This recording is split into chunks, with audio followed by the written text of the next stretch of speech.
এলাকার বিধায়ক ব্লক সভাপতিকে আপনার এই প্রোগ্রামে দেখা গেল না, ওদেরকে বাদ রেখে কি আপনি শক্তি প্রদর্শন করবার জন্য আজকে এই পথসভা করলেন? এসবের জবাবের কোনো উত্তর নেই।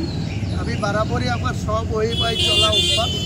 আমি কে বিধায়ক এখানকার, কে এখানকার ব্লক সভাপতি, এখানকার যে ব্লক সভাপতি তার ভোটের রেজাল্টে দেখুন না, বুথে খোঁজ নেন, 41টা ভোট পেয়েছে। সে কিসের নেতৃত্ব, সে কিসের ব্লক সভাপতি?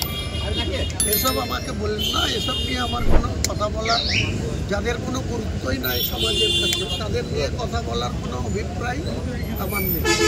আমি আমার মতো করে চলি, আমার স্টাইলে চলি, নেত্রীর নির্দেশ মান্যতা দিই।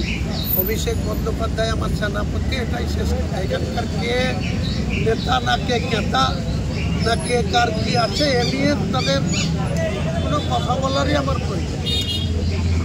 আমরা তো থাকবই, আমরা মানুষের জনপ্রতিনিধি আছি, তাই আমরা আমাদের সৌভাগ্য আমরা ডায়াসে থাকবো, কিন্তু আমাদের যারা সহকর্মী তারা যাতে সেই স্থানে পৌঁছায়, তারা যাতে সেখানে উপস্থিত হয়, তারা নেত্রী কী বলবে, পুরা ভারতবর্ষের মানুষকে কী বার্তা দেবে, বাংলার মানুষকে নেক্সট ইলেকশন কন্ডাক্ট করার জন্য বা 2026-এ চতুর্থবার মমতা ব্যানার্জির ক্ষমতা ধরে রাখার দিশা দেখাবে বা যা বক্তৃতা করবে, যা নির্দেশ দেবে, সেইটাকে সরাসরি উপভোগ করার জন্য সমস্ত কর্মীকেই বলবো যে কলকাতামুখী হওয়ার জন্য 21শে জুলাই।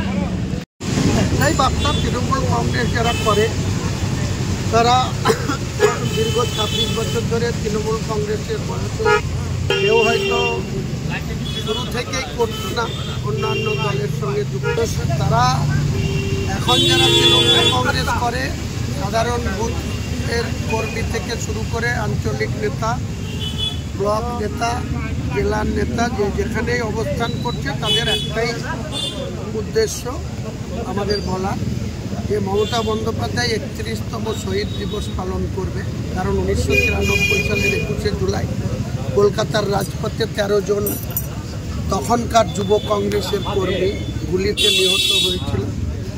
তাদের বারবার মমতা ব্যানার্জি স্মরণ করে, তাদের শ্রদ্ধা জানায়, তার জন্য জমায়েত করে। কখনো 2-1 বছর গ্যাপ খেয়েছিল, করোনার টাইমে গ্যাপ খেয়েছিল বা বিভিন্ন কারণে 2-1 বছর, কিন্তু এবারে যেহেতু 2024 সালে আবার নতুন করে শক্তি সঞ্চার করেছে তৃণমূল কংগ্রেস, বিরোধীদের এত অপপ্রচার, এত কুৎসা, এত উল্টোপাল্টা ইডিকে ব্যবহার করা, বিজেপি, ইডি, সিবিআই তাদেরকে তৃণমূলের বিরুদ্ধে ব্যবহার করার পরেও তৃণমূল কংগ্রেস যে রেজাল্ট মমতা ব্যানার্জির নেতৃত্বে বা অভিষেক ব্যানার্জির নেতৃত্বে লোকসভায় হয়েছে, স্বাভাবিকভাবে এবার উৎসবের মেজাজে বা বিজয় উৎসবের মতো শহীদ দিবসটা কলকাতায় উদযাপিত হবে।